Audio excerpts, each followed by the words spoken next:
दोस्तों, आज की कहानी मेरी और मेरे पड़ोस में रहने वाली दीदी की है। आशा है आप सबको कहानी बहुत पसंद आएगी। अगर कहानी अच्छी लगे तो एक लाइक ज़रूर कर देना। चैनल पर पहली बार आए हो तो चैनल को सब्सक्राइब कर लेना। और हाँ, गंदे कमेंट मत करना प्लीज़।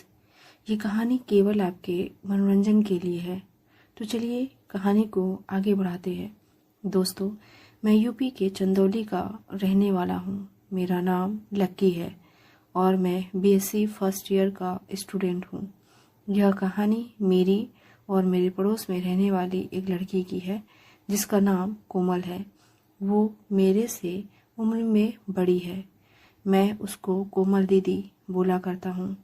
वह अभी बीएससी कर चुकी है और एमएससी कर रही है। कोमल का घर मेरे घर के बिल्कुल बगल वाला ही है, तो हम दोनों के घर वालों में अच्छी जमती है। अच्छे व्यवहार की वजह से मेरा हमेशा उसके घर आना जाना होता रहता है। मैं उसके घर जाता हूँ तो उससे अपनी पढ़ाई के बारे में चर्चा होती रहती है। एक दिन उन्होंने कहा, तुम रोज कॉलेज से आने के बाद मेरे घर आ जाया करो तो तुम्हारे सब्जेक्ट्स को अच्छे से समझा दिया करूँगी।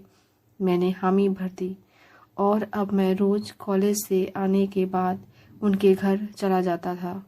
हम दोनों छत पर जाकर थोड़ा स्टडी करते और उसी दौरान हम दोनों के बीच हल्का फुल्का मजाक भी हो जाता। कुछ ही समय में यह हो गया था कि स्टडी कम होती और मजाक ज़्यादा होने लगा था।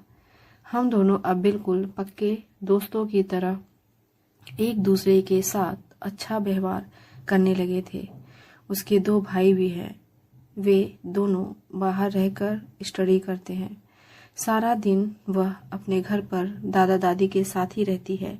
उसकी मम्मी की मृत्यु हो गई है और पापा अभी विदेश में जॉब करने गए हैं, तो घर का सारा काम उसी को करना पड़ता था।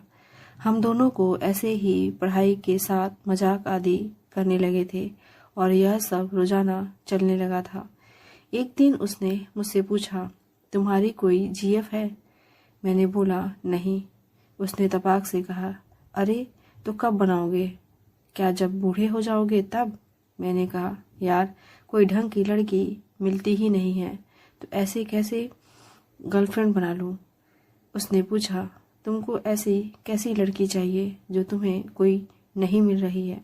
मैंने कहा, वह कम से कम तुम्हारी तरह हो तो ही सोचूंगा। तो उसने पूछा, मेरी तरह का क्या मतलब है? मैंने बोला, केयरिंग हो, हॉट हो और इंटेलिजेंट भी हो तो जरूर बना लेता। इस पर उसने बोला, अच्छा यह मसला है? मैंने उससे पूछा, हाँ यह मसला है। अब तुम बताओ, तुम्हारा कोई बीएफ है क्या? उसने बोला, हाँ है। तो मैंने कहा, उससे मिलती हो? वह बोली, यार बात तो हो जाती है पर मिलना नहीं हो पाता। फिलहाल उससे मिले 4 महीने हो गए हैं। तब से अब तक हम नहीं मिल सके हैं। मुझे बाहर जाने का टाइम ही नहीं मिलता है, तो कहाँ से मिलूं? मैंने पूछा, अच्छा कहाँ कहाँ घूमी हो उसके साथ? उसने कहा, यार वह मुझे लेकर तो कई बार गया पर घूमने का टाइम ही नहीं मिला। मैंने कहा, इसका क्या मतलब हुआ? जब साथ जाती हो तो और कैसा घूमना चाहती हो? उसने कहा, अरे वह सब छोड़ो। मैंने कहा, ओके और बताओ उसके साथ क्या चल रहा है? उसने बताया, वह घर आ जाता है। खाने पीने के बाद हम दोनों का ऐसा रहता है कि थोड़ा सा रेस्ट किया और उसके बाद जरा सा भी टाइम नहीं मिलता। मैंने कहा, अरे तो रेस्ट क्यों करते हो? उसी समय घूम लेना चाहिए ना। उसने कहा, जब तुम्हारी जीएफ होगी और बाहर घूमने ले जाओगे ना, तब सब पता चल जाएगा कि रेस्ट क्यों करना होता है। मैं समझ गया कि ये क्या बात करना चाह रही है। फिर मैंने पूछा, अच्छा बाहर घूमने कितनी बार गई हो?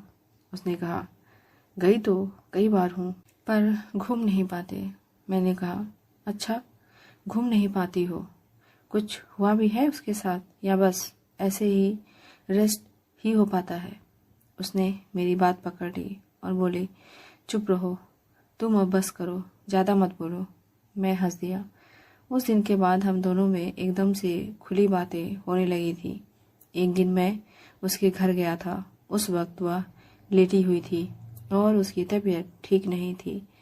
मैं बैठ गया और पूछा, क्या हुआ, क्या समस्या है? उसने बताया, यार कमर दर्द हो रही है। मैंने कहा, लाओ मैं दबा दूं।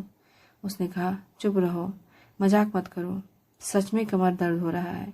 मैंने कहा, मैंने भी सच में दबाने को ही बोला है।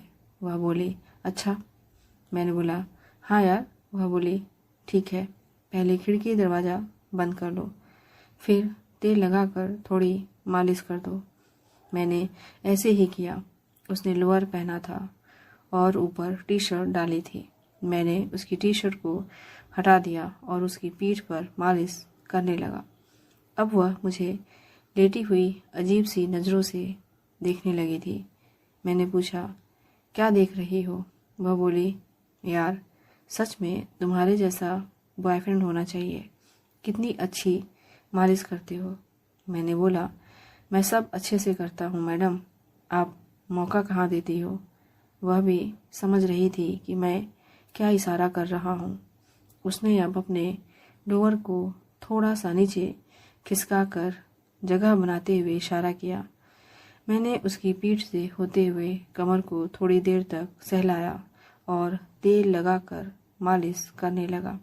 उसका लोअर लूज होने से मेरा हाथ थोड़ा नीचे तक जाने लगा था। मैं उसकी कमर का मालिश कर रहा था।